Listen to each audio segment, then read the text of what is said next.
पुण्यातल्या गर्भवती महिलेच्या मृत्यूवरून मुख्यमंत्र्यांनी कारवाईचा इशारा दिला। असंवेदनशील वागणूक दिली असून आता दीनानाथ मंगेशकर रुग्णालयावर कारवाई होईल असं मुख्यमंत्री देवेंद्र फडणवीस म्हणाले।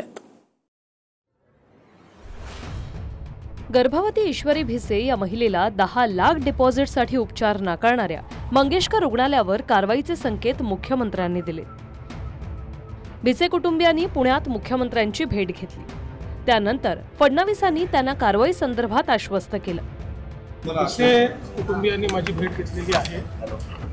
मी त्यांना आश्वस्त केलेलं आहे की केवळ या प्रकरणापुरती आपण कारवाई करायची एवढंच मर्यादित नाही, तर पुढे अशी प्रकरणं होऊ नये म्हणून काय काळजी घेतली पाहिजे या दृष्टीनं आम्ही कारवाई करण्याचा प्रयत्न करतो आहोत। आणि एकीकडे या प्रकरणी तर जे काही दोषी आहेत त्यांना शिक्षा झाली पाहिजे, पण भविष्यात असे प्रकरण होऊ नये म्हणून आपल्या SOPs तयार झाल्या पाहिजेत या दृष्टीने आमचा प्रयत्न आहे। निश्चितपणे त्या दृष्टीने आम्ही काम करू।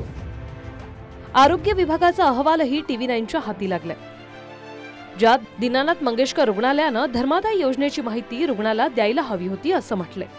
पैसे हॉस्पिटलला मिळाले असते, इतर योजनांची माहितीही रुग्णालयाने का दिली नाही? महिलेला भरती करून घेतलं असतं तर आज चित्र वेगळं असतं, असा निष्कर्ष अहवालात मांडलाय। हे प्रशासन एवढं मगरूर काय, मस्ती काय या प्रशासनाला हॉस्पिटलच्या ते देखील कळणं गरजेचं आहे। चौथी गोष्ट म्हणजे ह्याच्यात जे काही दोष असतील हॉस्पिटलचे, ते हॉस्पिटलचे दोष सुधारायला सरकार पुढे येईल का, किंवा ह्या हॉस्पिटलला सरकार स्वतःकडे घेणार का चालवायला, हे पण कळलं पाहिजे। आणि जे हॉस्पिटल 10 लाख भरा नाहीतर आम्ही तुम्हाला ॲडमिट करणार नाही, अशा हॉस्पिटलचं काही देणं आहे का महानगरपालिकेला, इन्कम टॅक्सला, अजून कोणाला? सगळं काही हॉस्पिटलचं चूक आहे असं म्हणण्याचं कारण नाही, पण कालचा प्रकार हा मात्र असंवेदनशीलच होता। जिथे चूक आहे तिथे चूक म्हणावं लागेल, ती चूक सुधारावी लागेल। जर ते सुधारण्याचा प्रयत्न करत असतील तर मला त्याचा आनंद आहे। मुख्यमंत्र्यांनी पुण्यातल्या घटनेवरून 4 सदस्यीय समिती नेमली। त्या समितीनं रुग्णालयात येऊन तपास केला। सोमवारी या समितीचा अहवाल सरकारला मिळणार आहे। यामध्ये दीनानाथ मंगेशकर हॉस्पिटलने स्वतःचाच एक अहवाल तयार केला आहे आणि तो सादर केलेला आहे, पण त्याला काही इतकं महत्त्व नाही, इतकं गांभीर्य नाही, कारण की स्वतःलाच क्लीन चिट देण्याचा प्रयत्न हे हॉस्पिटलच्या माध्यमातून केला जातोय। ज्या परस्पर राज्य शासनाची जी समिती आहे त्या समितीचा अहवाल हा सोमवारी सकाळी 11 वाजता पुणे पोलीस आयुक्त यांच्याकडे मी स्वतः बैठक लावलेली आहे। त्या बैठकीमध्ये सादर केला जाईल आणि त्या अनुषंगाने संबंधित पोलीस विभाग असेल, आरोग्य विभाग असेल आणि पोलीस आयुक्त असतील यांना सूचना देऊन कारवाई केली जाईल।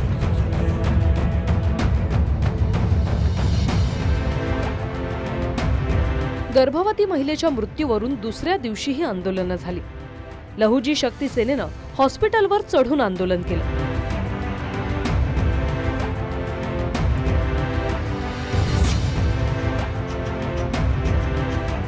मला असं वाटतं की असले प्रकार करणं काही योग्य नाही आहे। त्याची जर दखल घेतलेली आहे तर त्या संदर्भात जीही कायदेशीर कारवाई ती आम्ही पूर्ण करू, पण विनाकारण शोबाजी करणं वगैरे हे बंद झालं पाहिजे। काल भाजपच्या महिला आघाडीनं तोडफोड केली होती हॉस्पिटलची आणि ते त्या घैसासांचं नाहीच, म्हणजे त्यांच्या आईंचं आणि कोणाचंही असलं तरी अशा प्रकारे करणं चुकीचं आहे। महिला आघाडी कोणाची असो, ती भाजपची असली तरी हे चूक आहे। गर्भवती महिलेच्या मृत्यूनंतर आता दीनानाथ मंगेशकर रुग्णालयाला अक्कल आलीय। आता कोणत्याही रुग्णाकडून डिपॉझिट रक्कम घेणार नाही असा ठराव त्यांनी विश्वस्त बैठकीत घेतला। पण 28 मार्चला 10 लाखांचा हट्ट सोडला असता तर ती माऊली वाचली असती। प्रदीप कापसे आणि रणजित जाधवसह योगेश बोरसे, TV9 मराठी, पुणे।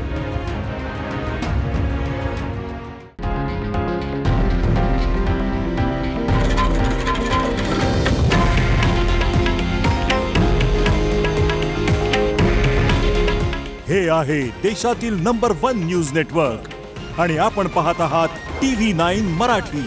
काळजी तुमची, हित महाराष्ट्राचं।